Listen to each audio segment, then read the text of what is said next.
మా నాయకుల మీద పేరు పెట్టింది. ఎందుకు ఈ నాయకుల మీద కేసు పెట్టకూడదు? ఎందుకు వేమిరెడ్డి ప్రభాకర్ రెడ్డి మీద కేసు కట్టకూడదు అని అడుగుతా ఉన్నా నేను. అంటే డబ్బున్న వాళ్ళందరూ సత్యహరిశ్చంద్రులు, పేదవాడు తప్పు చేస్తే వాడు దొంగ, దోపిడీదారుడా?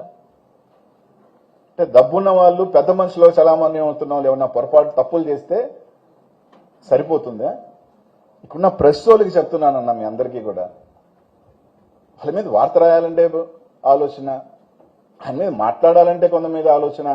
ఏ డబ్బులున్నాయన? డబ్బులుండి 4 ఇట్టిట్ అని ఇట్టిట్ట అంటే కరెక్ట్ అయిపోద్ది.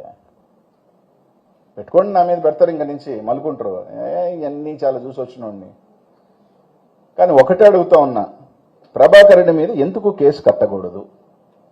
ప్రభాకర్ రెడ్డి గారు మోనోపాలీ చేస్తున్న మాట వాస్తవమా? నేను సాక్ష్యాలతో సహా ఇది చూపించి కాదని చెప్పమనండి. నా కంపెనీ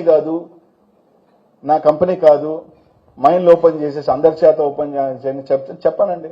ఎంపీగా ఆయన బాధ్యత లేదా? పబ్లిక్ రిప్రజెంటేటివ్గా ఆయనకు బాధ్యత లేదా?